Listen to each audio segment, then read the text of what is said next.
Welcome to What We Made Possible, the podcast where we explore the power of healing and driving change for advocates, leaders, and change makers.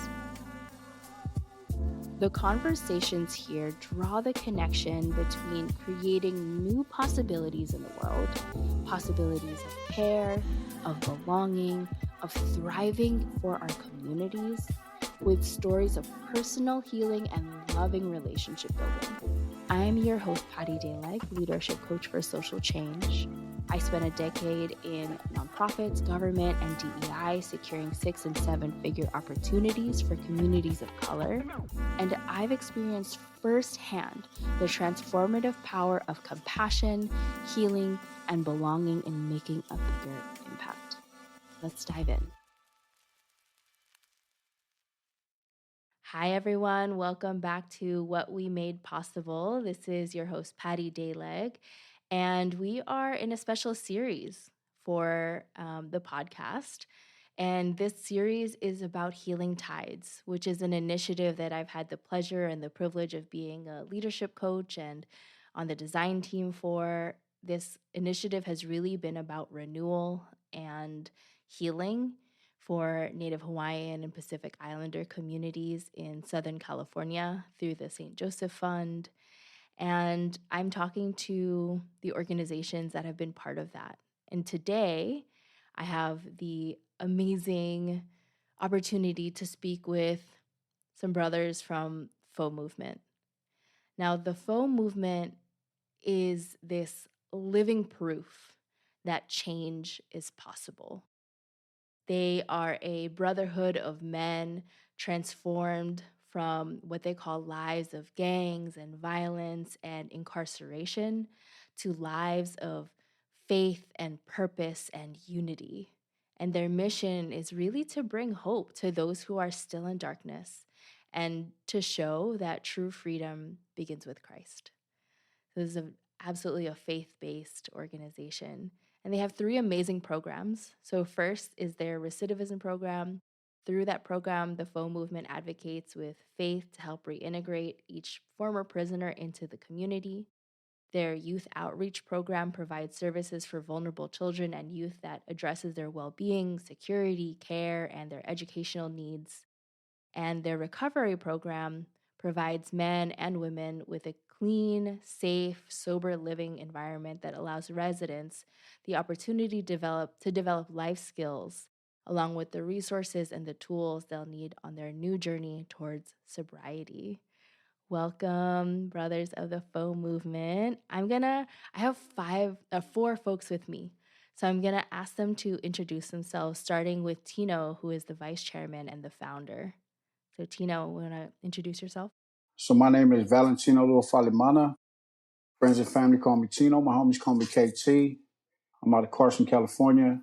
Just blessed to be here in this space with you, Patty, and the brothers from the FOU Movement, man, to shed some light on change. And like you mentioned earlier, that, change is possible. And we're living proof of that. All 4 of us is living proof that change is possible, man. If we put God first, a saying in Samoan is more and more Latua means God first. And as long as we continue to do that and live by that, we can't go wrong. Thank you. Vika, let me pass it to you. Okay, my name is Vika. My friend back in the days, they used to call me V-Dog. And I'm from Orange County, Santa Ana. And I just got out of prison 5 years ago. I did 29 and a half years. Got out, joined this beautiful group, man, called the FOU Movement. And, one thing that I told myself, man, if I ever make it out of this, out here, man, I need to do something, more productive out here, and by helping out, people that are struggling out here with drugs, whatever they're going through. Just want to get back, and just try to amend all the stuff that I've done in the past, and do something better. So that's what I'm about. Thank you. Thank you. Thank you so much. Okay, Nelson. My name is Nelson Saoli from out the city of Long Beach. I'm a proud member of the FOU Movement. I'm the director of our recovery department. My reason for getting involved with the FOU movement, just wanted to, give back, and by giving back, just wanted, help heal a lot of the damage and hurt that we caused in our community growing up, being young and wild. So yeah, plus just being part of unity. A lot of us from the FOU movement back in the days, it was very hard for us to get along. So we used to go at war with each other back in the days, and it's a beautiful thing now that we can sit down and and let go of all our differences from back in the days, and come together as brothers, and show the younger generation that it could be done. So that's what I love to do here in the FOU movement. And yep, thank you. That's beautiful. Thank you, Nelson. Okay, Salilo, you want to introduce yourself? Hello, my name is Salilo from the city of Oceanside. I am a proud member of the FOU Movement. I am the program director for our FOU Sober Living Home. Ex-gang member, ex-drug addict. At our home, we are reaching the lost at any cost and bringing light into the darkness we once lived. Just providing resources for the chemically dependent and just opening up a pathway for those that are struggling with homelessness, drugs, gangs, even the formerly incarcerated. The FOU is keeping me stable, it's keeping me secure, and it's keeping me surrendered. Thank you. Thank you so much. Okay, I would love to hear from maybe two of you. There's this question that I like to ask at the beginning of every podcast that every episode of the podcast that I do. And that question is, what is something that you do or something in your current reality, in today's day-to-day life, that a former version of you did not think was possible? Whoever wants to start. Who wants to touch on that? I'll touch on that.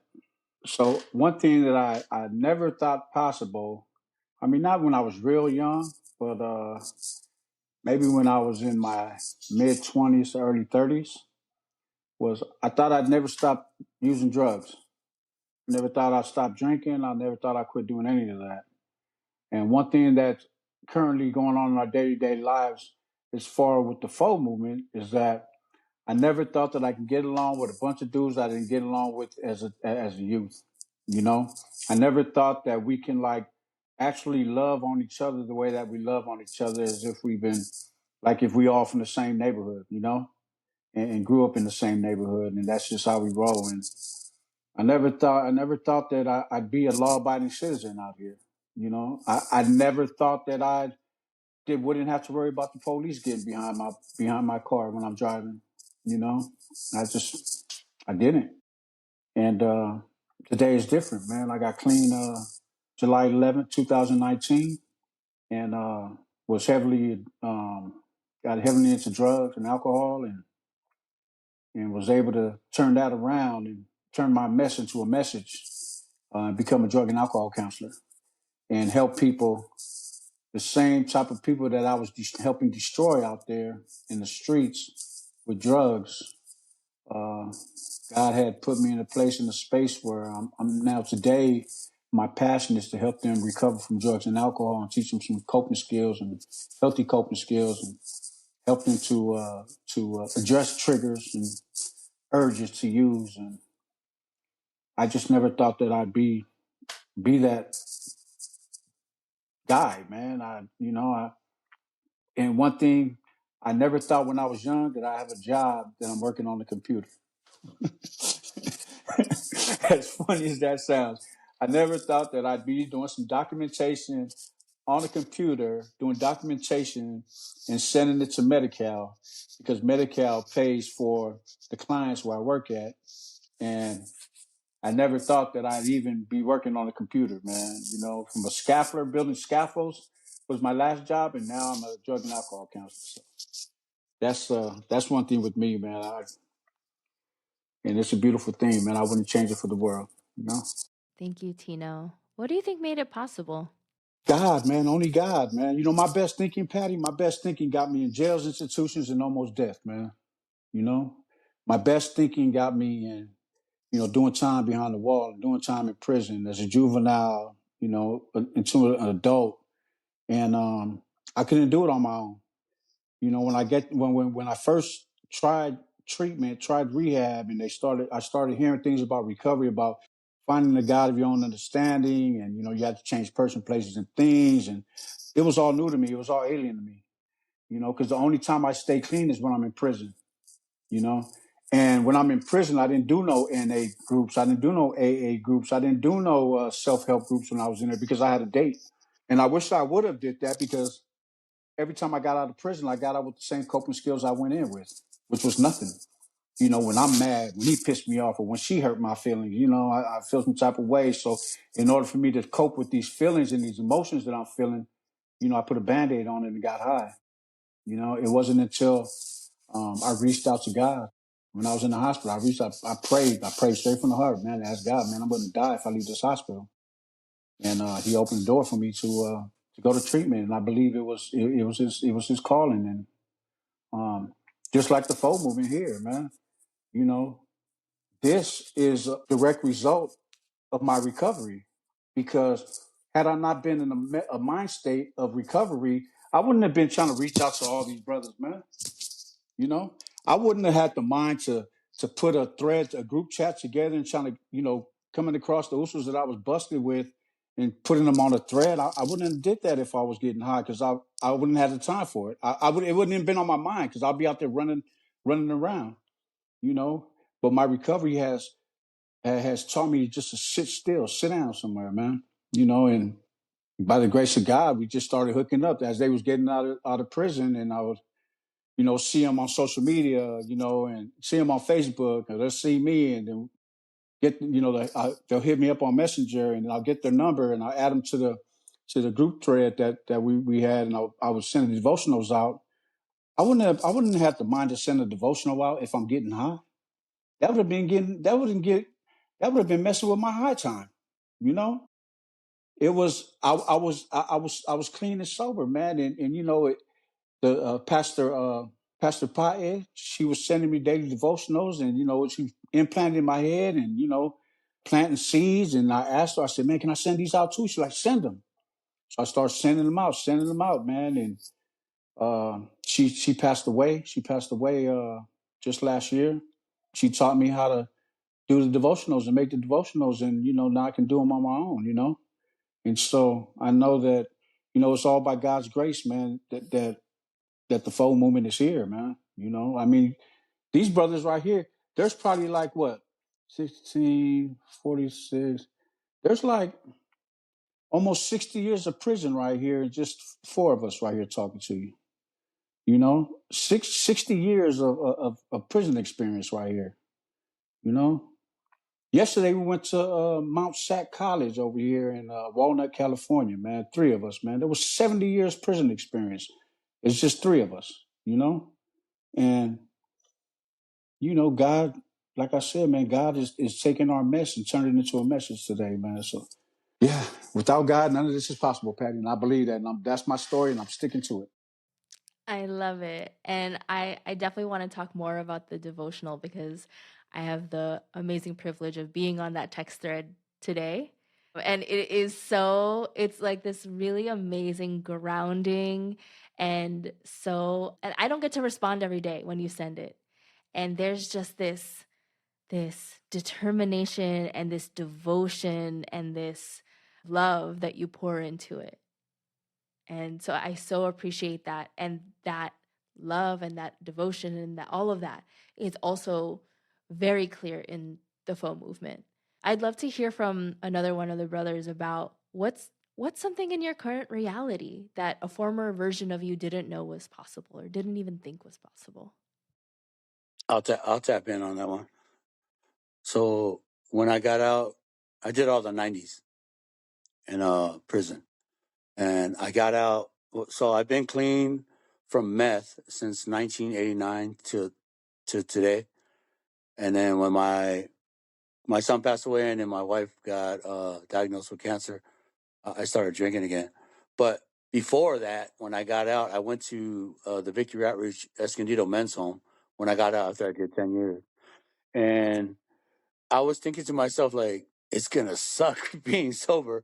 It's like, it's not going to be fun, you know? Like, what do you do when you're serving? Like, what do you do for entertainment? You know, like, can't go to clubs, can't hang out with the homies. And my thing was music, right? Like a lot of us, a lot of my usos. And then I was listening to some of the music, and there wasn't music like it is now for all the genres. That's Christian. But yeah, I was like, it's gonna suck being a Christian, man. You can't have fun, you can't hang out. But with the foe, I've learned like a whole. It's it's like my best. It's like my best life right now. Like I can keep it real. My usos, they never judge me who I am. I act like a knucklehead all the time because it helps relieve a lot of whatever I'm going through. And my brothers, they coordinate with that. You know what I mean? We kind of go back and forth, but I think I ended up telling myself, man, that was a big lie that I told myself. I think it was because I was just trying to be stubborn and make excuse just to go drink and get high again. But I believe that was a lie from the pits of hell that was trying to encourage me to do otherwise. But yeah, on my day to day basis, to just being able to share God's love and His word with the men in the home, because a lot of the guys, some of the guys, never even heard about God before. They heard God, they just never really cared about it. And I'm grateful because I was able to walk that avenue where God shaped and molded my life, and then be able to give back to the hurting, to the lost, to the bound, to those that were addicted, and that brings me joy. That brings me joy knowing that I'm making a difference. But giving back, like now, I don't even trip like if it's fun or not. I'm just all about the work now. You know what I mean? And that makes me happy. It brings me joy to be with my brothers. And that's funny you mentioned the devotion that you're on the list because Tino sends them to me. I send them to over 110 people too now. Yeah, it started with like 10, then 20. Now I'm like at 110 people, and they send them to people too. So it's the power of God's word. You know what I mean? And the word of God says that His word is active, alive, and sharper than any two-edged sword. I think the lie that I told myself when I got saved, like today, like I'm not even gonna be able to go ride my motorcycle, go on the boat, because everything I did, it kind of like when I started drinking again, it kind of like it was always alcohol involved. Like we're gonna go on the boat, all right, let's bring some beer. Oh, we're gonna go riding a motorcycle, all right, let's bring some beer. That's kind of like the avenue went down, but that was just a big lie, and I'm glad that I was able to overcome that and be able to establish myself. But the FOU movement's been a big blessing, and I'm glad that we're able to create a safe place for those that are looking for help. And I think Nelson hit it on the head, man. Like people are we're a unique movement because uh, some of us are Bloods and some of us are Crips, some of us are Southsiders. We're all from different neighborhoods, and you would never see this anywhere else. Where we would sit down and lay down our colors and lay down our pride and pick up the Bible and then fight the spiritual battle with each other. So, yeah, that's my share. Thanks. Thank you. I'm curious, what was the turning point for you? Like where did you find this work? Was it faux first, or was it like your faith that like pulled you into it? You talking about the sober living home? I I think for your journey. Oh, Yeah. I think so. After I did my time in prison, I went to Victory Outreach SMU. I ended up becoming director, and then I got married and I moved on. I still fellowship, but I didn't go to church like I used to, and I wasn't all plugged in. But I wasn't doing drugs and I wasn't getting high. So, I thought it was good. And then, like 15, 20 years later, my son passed away. And then like a couple months later, my wife was diagnosed with breast cancer, triple negative, like the worst breast cancer you can get. But then I was already working as a safety officer for the government. I was an OSHA trainer as well. And then I got hurt. I ended up getting neuropathy there. I tried to cut my leg off. But I said all that to say this, that I think God was just keeping me close to Him, because he knew where I was going to end up. And then I knew two things for sure. If I didn't change my life, I was either going to be dead or in prison for the rest of my life. But I think the whole time, my whole journey was God just not really letting things happen, but using things that happen in my life to keep me close to Him, and so it can glorify Him overall. Mm. So it was happening for you, all of these things. Say it I again. love that. It was happening for you. Yeah, Yeah. yeah. I think the enemy meant it for bad, but God turned it and made it into something good and Mm. powerful. Yeah. Yeah.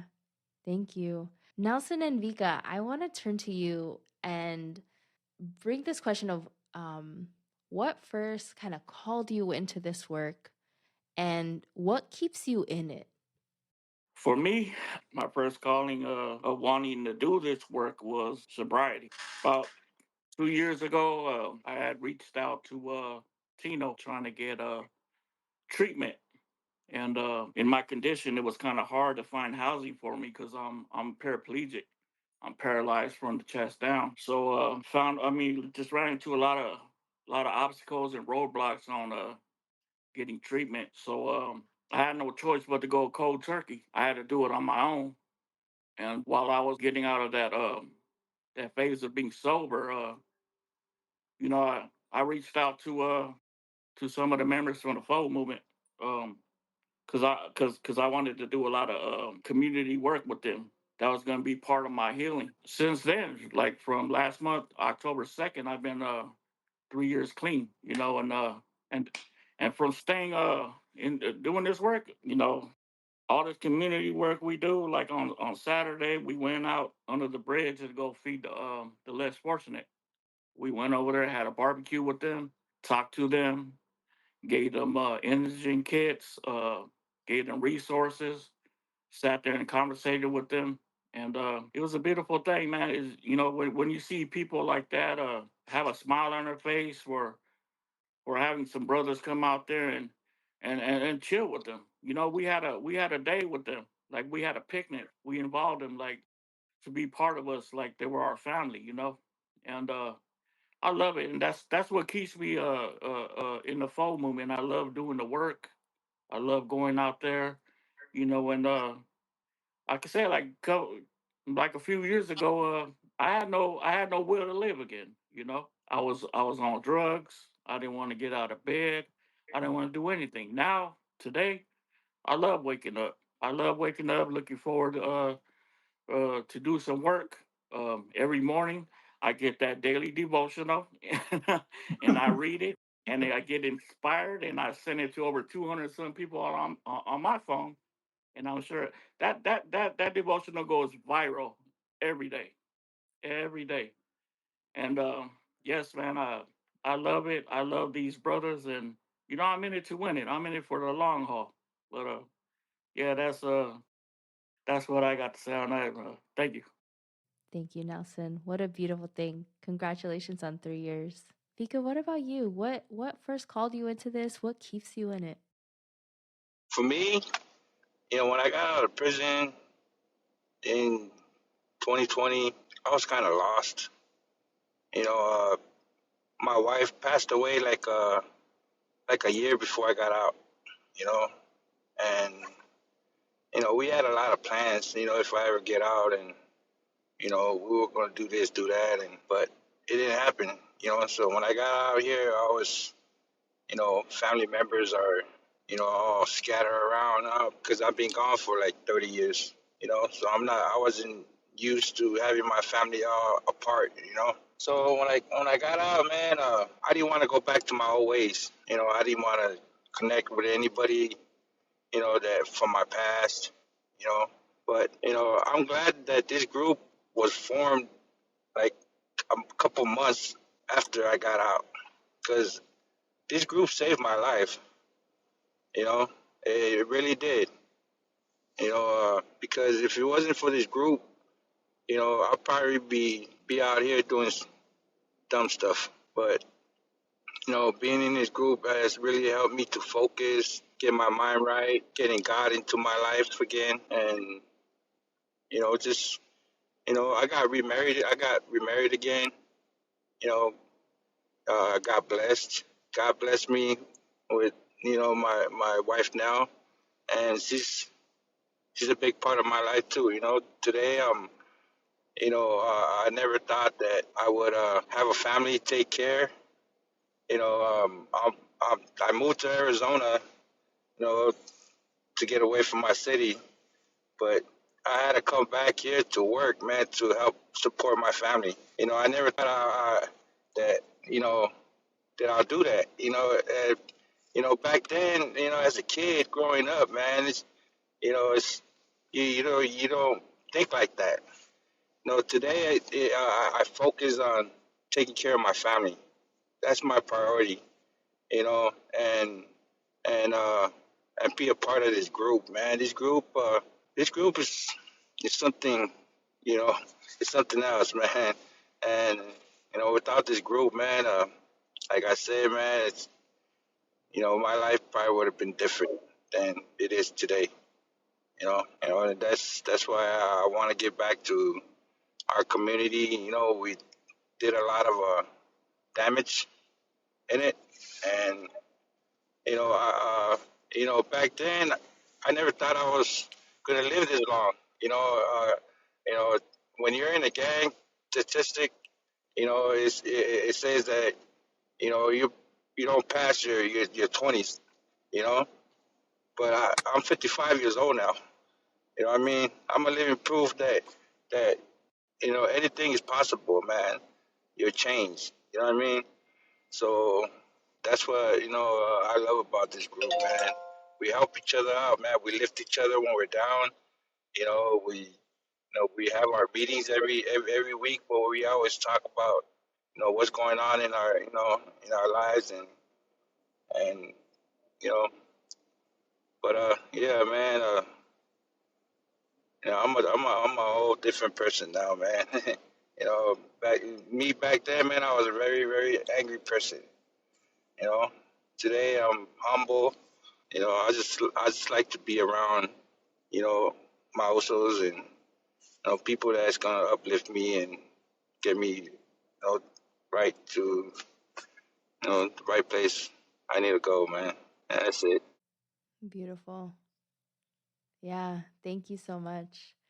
Tino, I'm reminded of a previous conversation that we had where you said FOU is in an interesting place, right? Because you have the culture of being Pacific Islander, Samoan, Tongan, and then you also have the culture that you all grew up in. And I'm curious how some of these cultural pieces, how they come into your work. Like, what does it mean for it to be Pacific Islander doing this work? And then what does it mean, like you had mentioned, like I think it was Salilo who said, some of us are blood, some of us are Crips, some of us are in all these different groups, right? I'm curious, like how these kinds of cultures show up for you in your work. I think the culture, like the Samoan culture, is one thing that we all grew up with in our culture. Whether you've been a Samoan or not, whether you lost touch of your culture or not, is that we respect our elders. You know, you respect our elders. That's a vital. A vital, I want to call it a proverb in Samoa, man. In every culture, Asian culture as well. Just connecting that with the gang cultures. Like in the gang culture, with us growing out here, a lot of us, like me and Vika, didn't, our neighborhoods didn't get along. Or me and Nelson's neighborhoods didn't get along. It took us to learn how to love each other and get back to our roots by going to prison.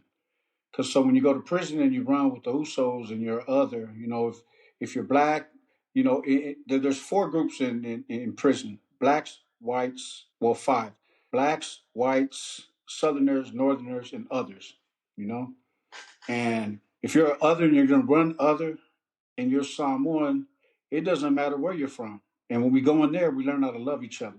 We got each other's backs, and because we're so outnumbered in there, and that's just the way it is. And so before any of us, pretty much any of us went to prison, we didn't have that. We didn't have that in us. Because depending on the street where that you come from, or city or neighborhood that you lived in, the culture that we grew up in as far as gangbanging was, the stigma was, I'm not supposed to like that dude that's over there. I'm not supposed to like that Uso that's over there on that side of town, or where he lives at, or where he's from, whether he got a blue rag, you know. And then when we go to prison, we learn how to love each other, you know. And so when we come home, the FOU movement, these brothers like Vika, Vika getting out after 30 years, Upu getting out after 24 years, Bell getting out after 30 years, and we learn how to love each other, and we want to bring that same love out here. That's it. That's all the FOU movement is doing. All it is the FOU movement out here. It's like we're on the same yard in prison, but it's the freedom yard. That's how we love on each other out here. It's no different, man. And it's crazy though, Patty. When I say this, is that like when we're in prison, like we really love each other, like we really genuinely love each other, man.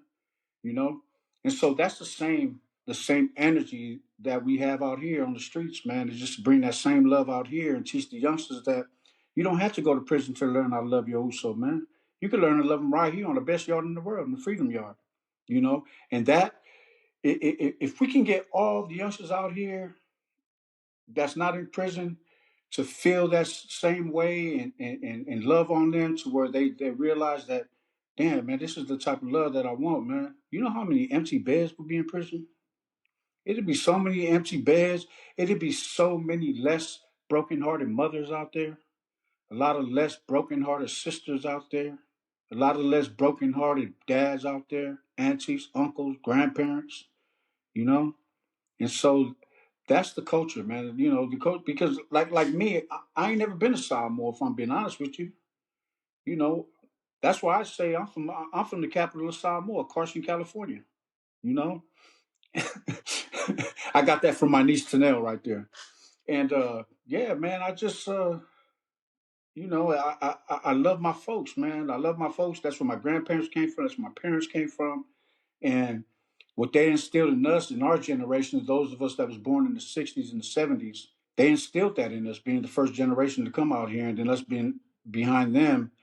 They taught us that in the home, the ways of the Samoa way in the home. And, but at the same time, we was in the streets at the same time, growing up in the streets in the mainland, in California, on the streets of California. And, we just fell victim to what everybody falls victim to in the streets. I hope that makes sense. Yeah, Yeah. absolutely. Does anyone have anything else to add to that? I'll tap in. Like for myself, I was born in Samoa. I was born in Samoa. Came here when I was 8 years old. So I still know a lot of my culture.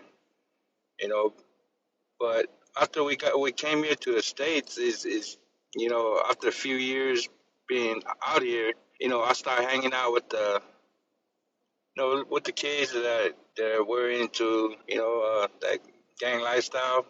My older brothers and them, they got involved in gangs before I did. So, I followed footstep. I followed their footstep and wanted to be like them. But, my culture was always in me though. I've learned, the teaching that I saw in Samoa, by helping your family making the umu. I don't know, the stove on the ground. I learned all that stuff in Samoa. The cooking, the men do the cooking and the ladies do the cleaning, and you know, and the respect that we have for each other. Family. Our family. You know, Latino. Our elders. Our elders are the most important people in our culture. So because they're the one that taught. They teach us. What they learn from from their parents, and so forth. Coming over here to the United States, I kind of sway away. Went away from that life. From what I know in my culture, man, and got involved in gangs, and you know, uh, it's not something I'm proud of. You know, But when I came to when I went to prison, my first cellie was a was a blood that I didn't get along with on the street. One of my people. So when I went in the cell and he told me who he was and where he was from, I'm like, I gotta go in there with this, you know, with this fool. So what I mean, that was my mentality that I had going in prison. You know what I mean? Out. I'm a Samoan. A small crip, and that was a blood. And but after like the next day, man, the older was on the yard. Pulled me aside and told me, hey, you gotta leave that alone, man. We don't get down like that in prison. So it took me about a minute to try to shake that off, man. But I did, man. I had to give that up. Because I was watching the yard. You know, f- for myself, man, I had to watch my surrounding. So when I seen all the usos on the yard, the Bloods, the Blood Usos and the Crip Usos, you know, like functioning together, and it kind of changed my mindset, man. It brought me back to my people and how we all are like family, you know. So my culture came back to me in prison, and from then, it was all about Samoan. I know some part it was negative because when we first went to prison, a lot of stuff we were doing was negative. In the long run, we end up, we take care of each other, and we look out for each other. That was the main thing. But I ended up walking away from that too because I didn't want to get into that lifestyle still.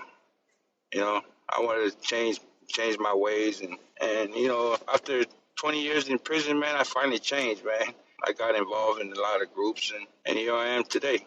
That's living proof of doing all them groups and changing yourself. So I'm out here loving my life, loving my usos, loving my family.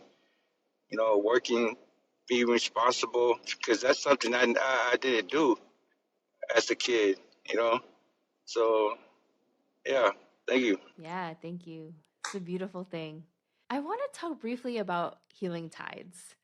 And our perspective in healing tides is that when we bring in a leader and when the leader is feeling renewed and feeling that when there's healing, that that ripples out, right? It ripples out into the organization.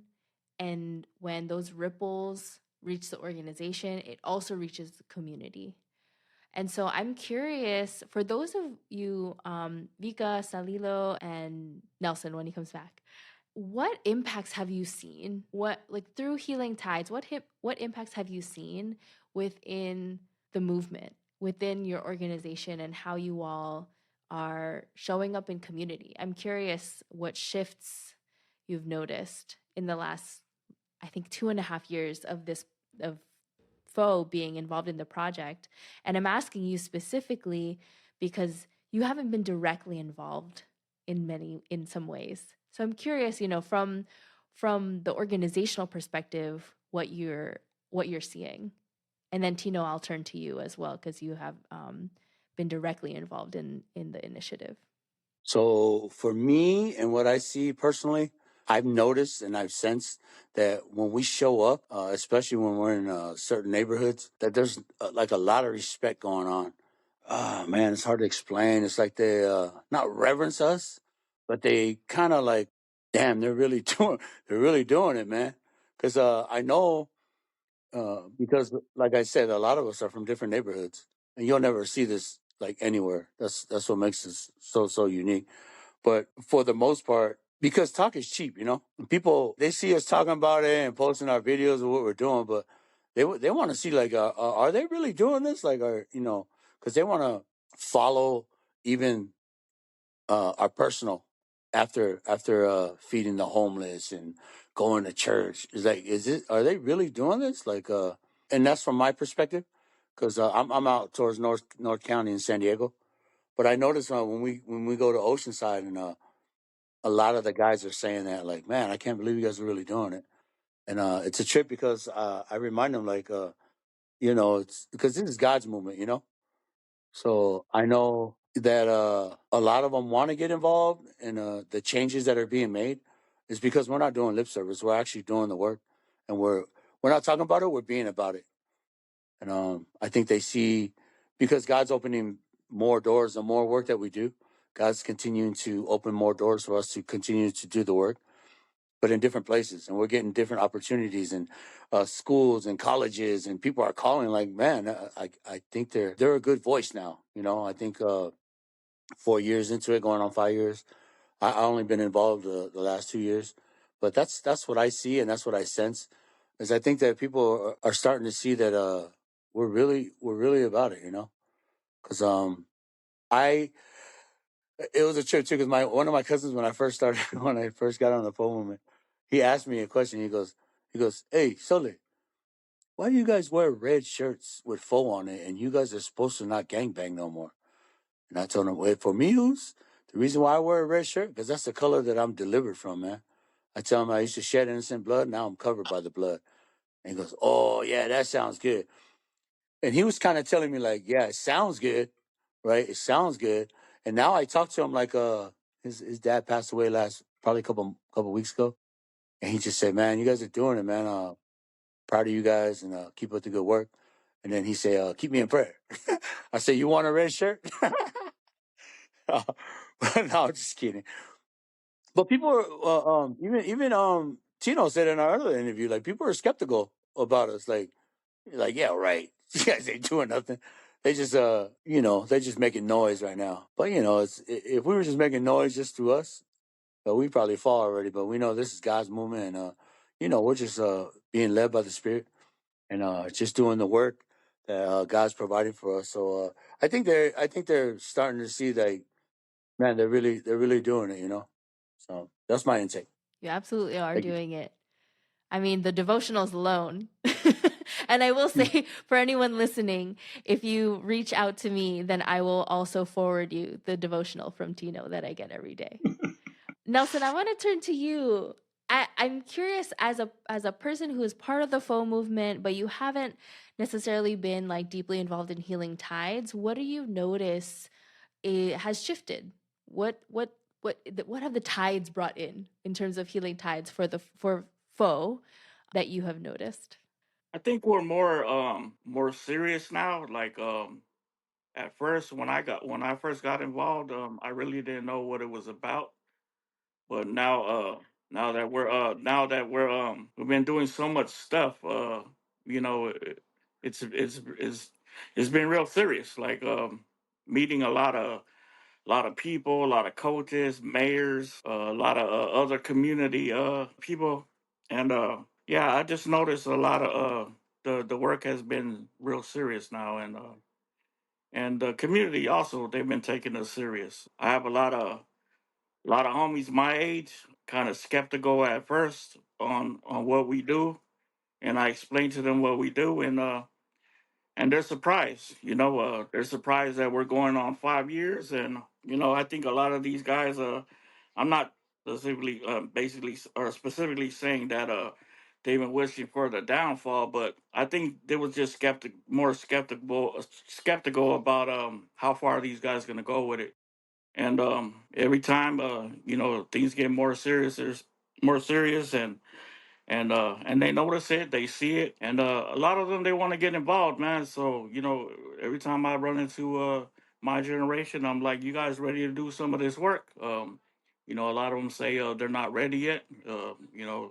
Give them some time, but you're talking about guys that's like 50 plus, almost 60 years old. I don't know when's a good time for them to finally get involved, but I hope that touches a little bit of your question. I'm really not up on healing ties. I hear about it here and there in meetings, but not really. I really don't know.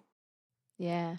No, I mean, even though you're not like directly involved, one thing that we hold and that we believe in Healing Tides is that when we have some people who are involved, like Belle, Tino, Upu, Peter, right? Folks who are kind of like in it, then it kind of ripples out. And both of you, Sal and Nelson, have said that we're like deeper in community, and community is seeing our impact even more now.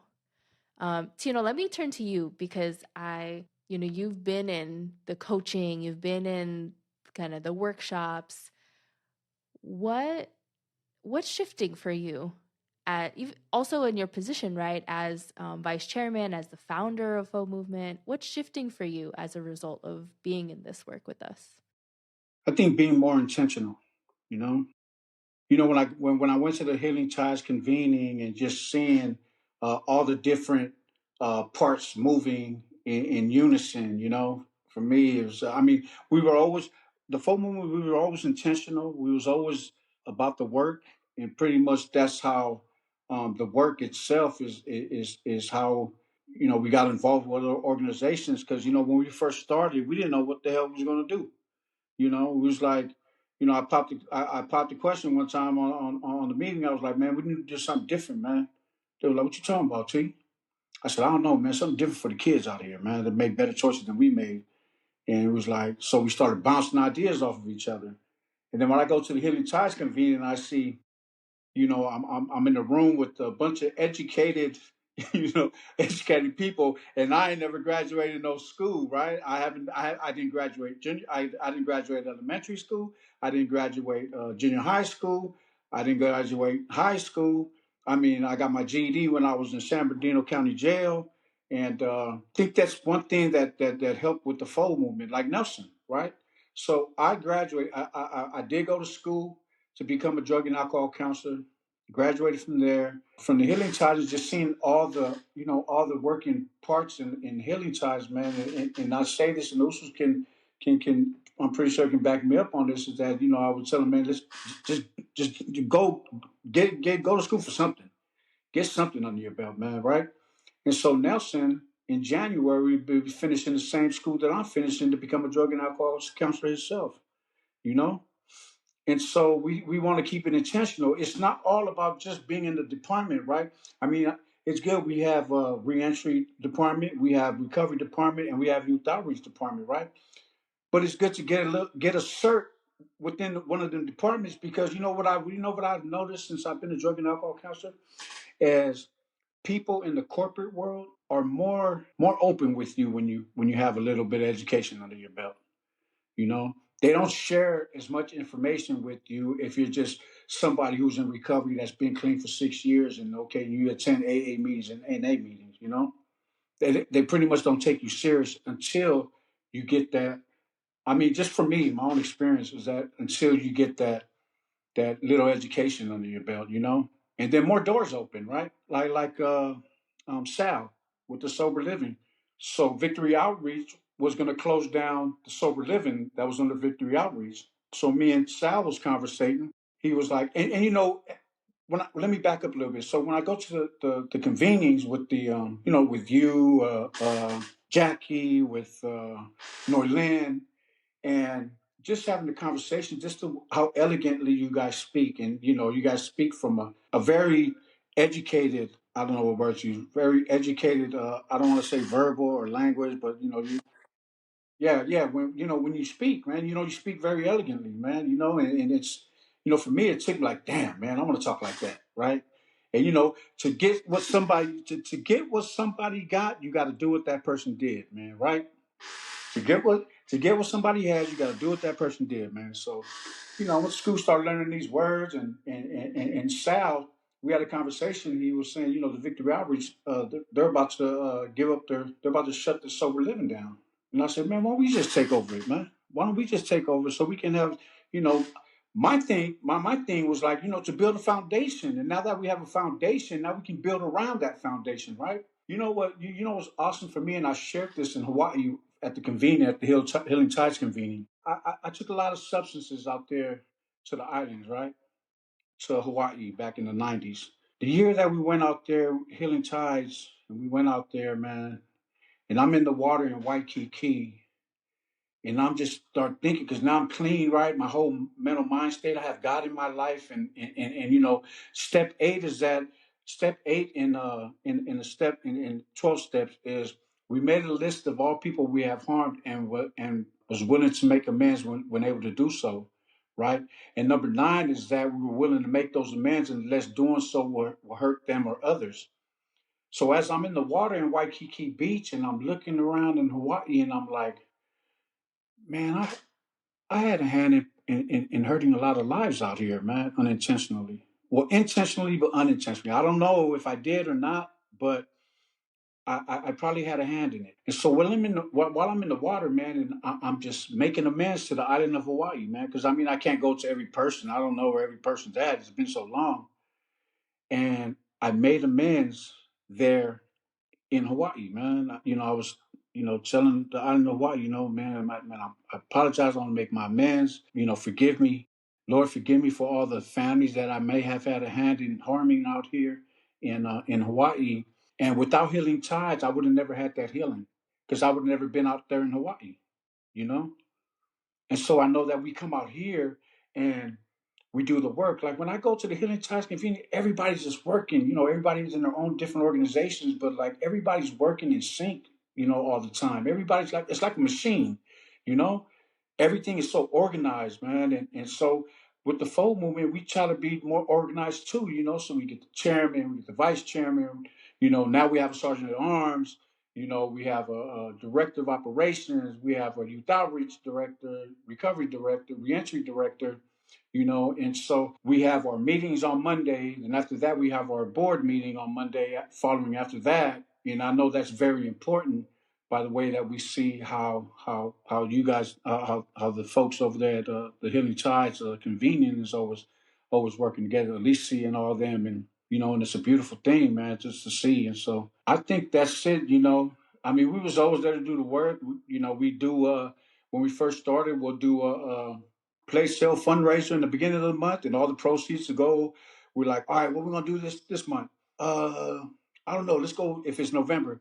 Well, let's have a fundraiser to go and cook some hot food over there under the bridge. So we have a fundraiser, and all the proceeds will go whatever we're doing at the end of the month. And next month we'll do the same thing. Next month we'll do the same thing. And I guess it took you know, other organizations, they took a liking to that what we were doing because we was using our own money, just, you know, all right, what you got? You know, pitching in and getting the stuff and making it happen, and then putting that money back in the pot. Actually, when we first started, we was paying monthly dues, and that's where it was coming out of. You know, monthly dues. We was paying monthly dues, and yeah, it was. I think it helped us to organize. I believe that it helped us organize to get the parts running a little bit more smoothly. And I think that connects so nicely to what Nelson and Sal were saying, that there's more intentionality and a seriousness, and the community is feeling that. And I see so clearly the connection, Tino, between your healing moment in Hawaii and the fact that, you know, Sal's cousin is like, is curious about the movement now. That there's this growth and these ripples because of the healing and because you are organizing more. And that's a beautiful thing. I know that we are coming up on time and we're a little bit past time. So thank you so much for staying with me. I'm curious, what's the season? Like, what's the moment that FOU is in now? Like, what's next for you, and what are you wanting for the FOU movement moving forward? And anyone can answer. I'll go ahead and start off. For me, because we just started we took over the home in May, and we're still in the process because we're waiting for our 501c3 to clear. Because where we're at right now, I'm still tilling the ground, so I'm kind of raising up a couple guys that are actually from Oceanside as well, and it's crazy because they're from rival neighborhoods. One of them from Mesa, and the other one's from Pozole, and they're both helping me actually run the home right now.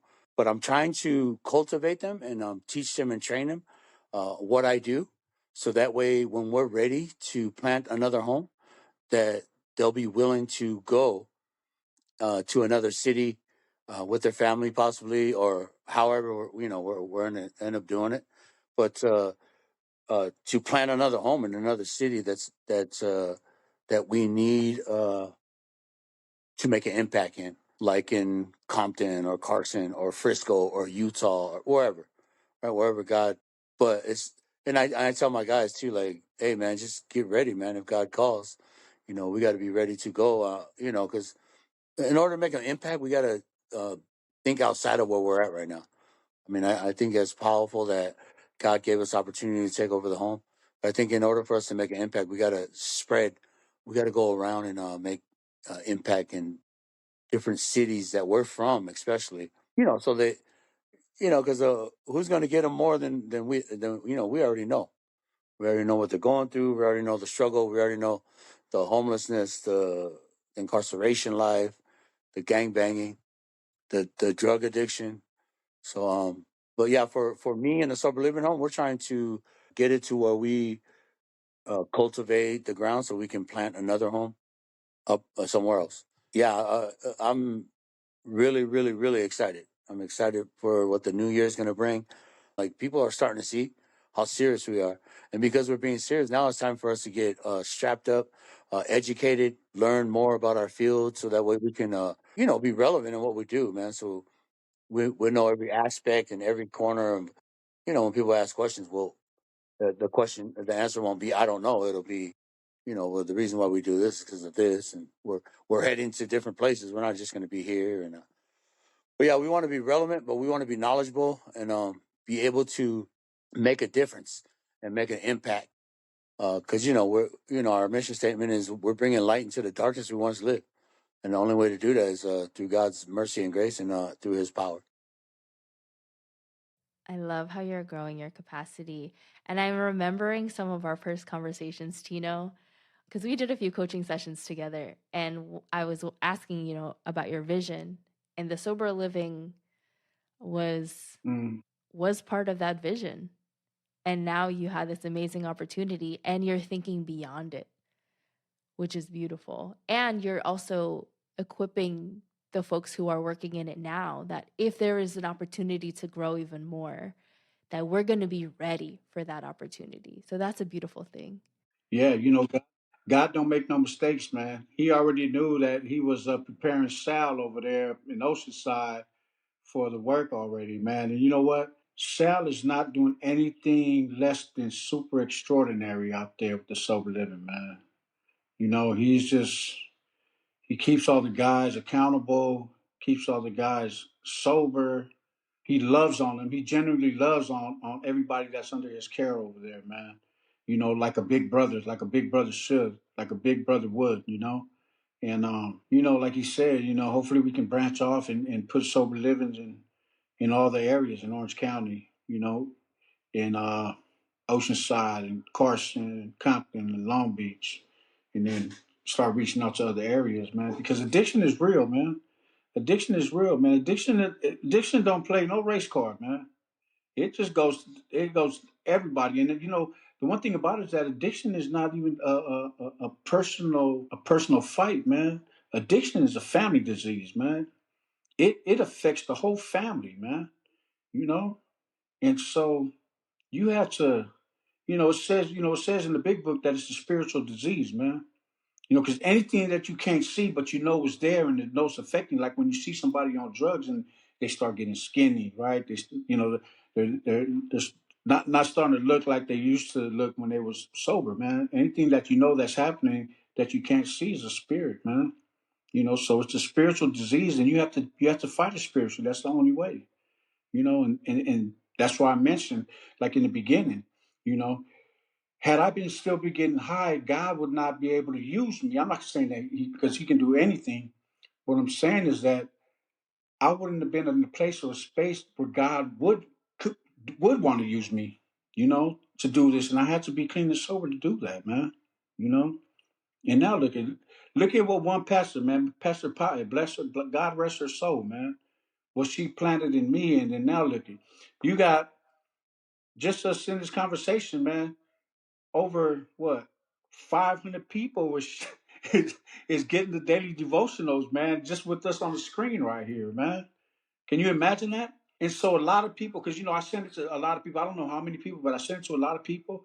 And when I miss, they'll text me like, "Hey man, I didn't get my word today." I'm like, "Oh man, you gotta send me a text, man. Send me a text." I send it to so many people that if you go all the way down the line on my messages, I miss you, and so I get a lot of those messages. Like if I can show you guys, I got like over 100 unread messages on my phone.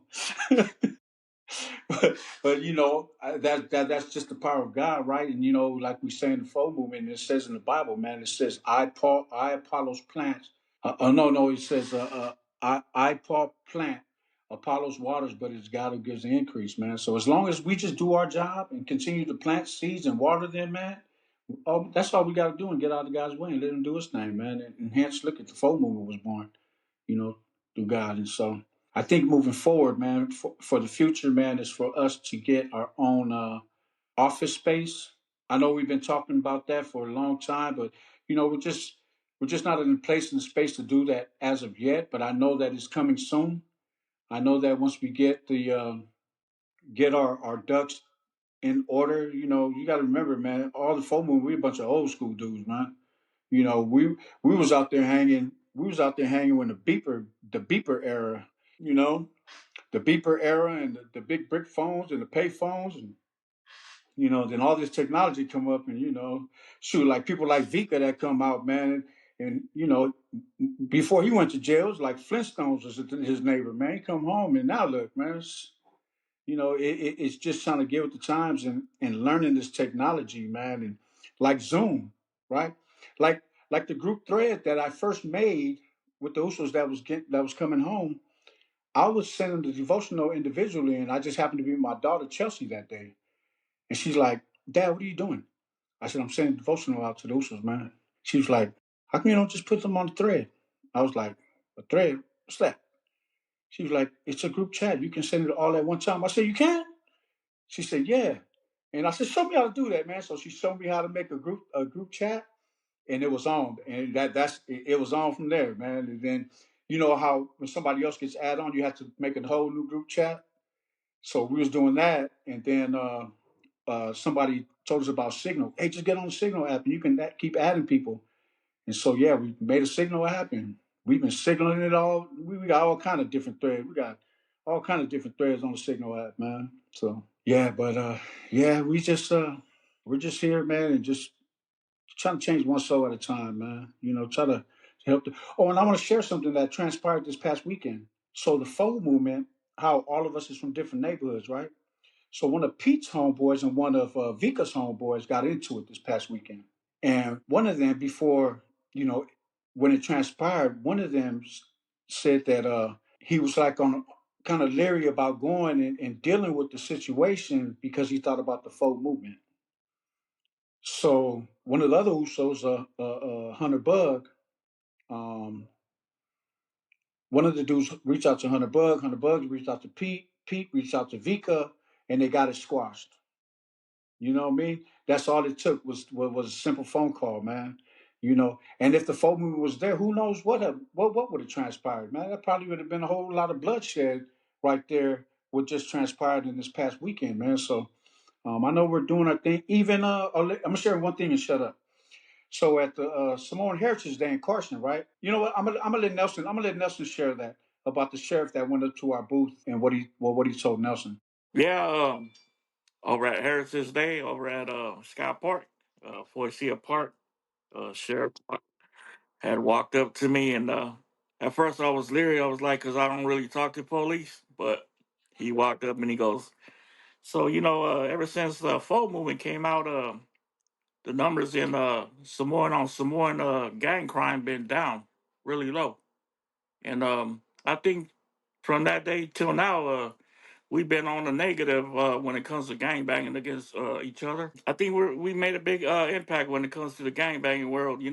They love us. I know all my little homies love me. I know all these guys' little homies love them. So when they're out there gang banging, they realized, before we get into it, man, we need to holler at our big homies and see if we can get this squashed before we go any further. So, it was good for that sheriff to say that. I was surprised, but yeah, it was the truth. And I came back to the table and let the brothers know, and yeah, we've been doing it ever since. You are saving lives every single day with this work.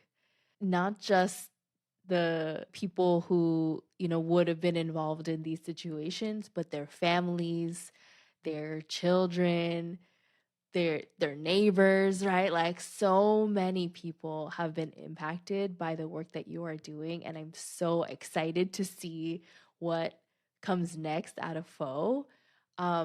So last question for you all is there anything else that needs to be said that has not been said yet, that feels that's like it's on your heart? If you leave this recording without saying it, then you would regret it. I want to offer a space for that. I'll go first. I want to thank you, Patty, for giving us the invite. I want to thank you for inviting the FOU Movement to come and share your space with you. Man, just bringing hope, man. Hopefully, the message that we carry today for the viewers will get something out of it, at least one thing, and maybe they can run with it. I would really regret if we didn't give our contact information. You can follow us on Instagram. You can follow us on Facebook. You can go to our website, www.foldmovement.org, and leave a message. If you have anybody who's struggling with addiction out there and they need some help and they're in the LA, Orange County, San Diego area, we have resources. We have resources to get them into residential treatment, then get them into IOP. And after IOP, because out here in LA and Orange County, I don't know how long it is in San Diego County, but LA, after you go to residential treatment, you only get 6 months of sober living that Medi-Cal pays for. And I know in Orange County it's only 90 days. So if you do get some treatment and you go to sober living and you're serious about your sobriety, we can get you over there. We can get with Sal. Sal can get with them, and we got a bed for them over there at the full sober living home. All they got to do is be willing to stay sober, be able to work. Oh, I'll let Sal. What does it take to get into sober living, Sal? So it's free, but you got to be willing to work because we don't receive any money from the government or any grants. So what we do is we do small odd jobs with the community, and the finances that come in, I'm able to keep the lights on, the doors open. They're kind of paying it forward, but it pays for the room and board, and we're able to help those that are in need. Our slogan is reaching the lost at any cost, and just takes a little bit of work. But yeah, if they call my number or our house number or send me an email, I can screen them and see if they're eligible to come. But the whole thing is all about surrendering, man. If you can come and think that you're ready and not ready, you know. But if you're tired and you want to make a change, give me a holler. We're also helping a brother that's a Samoan, little a Samoan who's from Alaska. Kennedy's flying him down to put him in. He's gonna put him in detox, and after detox, he's gonna come in to this full sober living home, and then we're gonna be able to help him out there. I have people come from Texas. I have people come from Washington. So as long as they're willing to come and they meet the criteria, we're able to help them.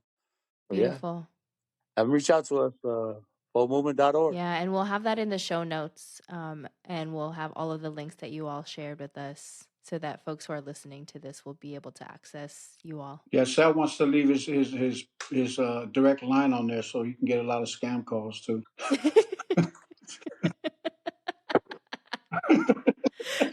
Really, I got enough spam in my closet. Oops. Uh, yeah.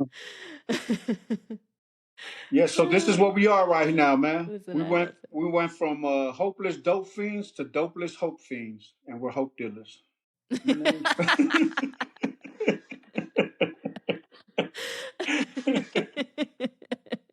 This is why I love being with you with FOU, because I mean, it's the first time meeting you all, Sal, Nelson, Vika. But every time that I am in space with you, there's always laughter. There's always an amazing story. There's always such heart, and like I always leave with my heart so full. Is there anything else that needs to be said before we close out? I'll tap in. I just want to say that whoever's listening, change is possible. You know, we're a living proof of that. You know, uh, our communities, is putting their trust in us to, to work with them. You know, now the parents are trusting us with their kids. Man, they're bringing their kids to groups. You know, with a bunch of gang members, ex gang members. That's one thing that I see. In our community. Is them trusting us with the work that we're doing. So yeah, man, just whoever's listening, you want that change. We're here for you. You want somebody to talk to, we're here for you. So, that's what I love about this group. Yeah, I want to touch on that too, man. What Vika just said. So yeah, we do have a YUP program, Youth Utilizing Peace, with Brother Upu and Brother Pete. They facilitate the group on Mondays. The next one will be November 24th from 3 to 6 p.m. For our youth out there in Compton. Come over there. It's on Laurel. I don't know the exact address, but you can look it up on the FOU page, whether you Facebook or Instagram. Yeah, get with Upu. He's utilizing it, and he's utilizing peace with the youth and teaching them a better way of to veer them away from violence. So it's an awesome program. There was a kid who's there whose mom said he was giving her a headache. He got there and he was in tears on the first Monday meeting, and because kids are more receptive to people who walked in their shoes. Because these kids nowadays, they think that they've been there, done that, and they really ain't been there, done that, only in their own little world. But hearing it from somebody who's their uncle or somebody who's been through everything that they aspire to be through, and telling them that just ain't it, man. Kids are more receptive to that. You know, Even when we go to schools like Jordan High, blessing to go to Mount Sac yesterday, like I said earlier, man, and the kids was just taken aback, man. And so we have that program. We also have our Sunday meetings. We have our recovery meetings and our reentry meetings on Zoom. We have guest speakers, somebody who's overcome addiction, or on our reentry meetings, we have somebody who's doing good after multiple years and decades in prison, who come home and telling their story about their experience, strength, and hope of their journey in life. And yeah, those are the programs that we have right now. Just want to say thank you, Patty, for your platform and giving us opportunity to share our stories and how God and Jesus just interrupted our miserable lives and made us a part of His mission to go out and reach those that are hurting and save the lost. But if you guys are listening, keep us in prayer. For us, as a little group of us, is going to Valley State Prison on the 17th. It's crazy because I was telling the brothers, like, man, all these years we've been trying to get out of prison, and now we're trying to get back into prison, but it's for a good reason. So thank you, Jesus, for that, man. I was telling the guys, like, you guys going back into prison? Like, yeah. I was like, man, we were trying to get out all this time. Now we're trying to go back in. So yeah, keep us in prayer. We're gonna leave on Sunday night, I believe. We'll be there November 17th, Monday. We're gonna go out there and be able to reach those souls that are in there, and hopefully make an impact, and be able to touch some lives, and hopefully that when they get out, they'll be able to join the movement, or use us as an example to change their lives. So, but thank you so much, Patty. We appreciate you. God bless you, and all the work that you're doing. Thank you so much. It's honestly, it feels like a blessing to be in this room with you all. Thank you so much for sharing your stories, and thank you so much for the work that you're doing out in the world. I'm so, so grateful that you spent this evening with me and that you shared. And we'll get this out. We'll share the story as wide as we can. And again, for the listeners, we mentioned the devotional many times. If you are listening to this and you are wanting that daily message, then let me know. And you will also be part of the FOU movement in that way. All right. Thank you all so much. All right, Patty. You guys have a blessed night. Oh, one more thing before we end. Okay, I want to pass it over to Nelson and let Nelson tell us about what's transpiring on Saturday.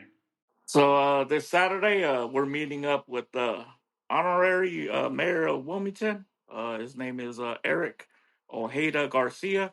You've seen some of our videos out there feeding the less fortunate, and he wants to collaborate with us to hopefully do something like that for the city of Wilmington.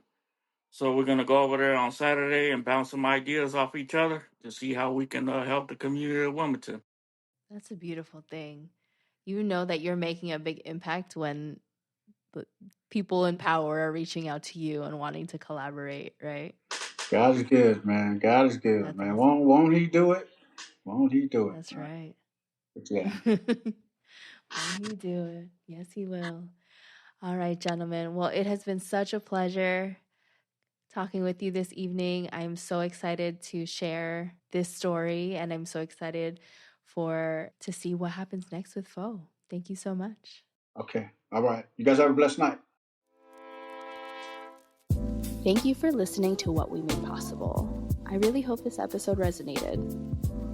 As a coach, I always end with action steps, and so I invite you to do something, which is to pause and ask yourself, what resonated? What am I taking away? And what's possible for me and my community now? If you liked this conversation, please leave a review and a rating. It helps so much. Thanks again.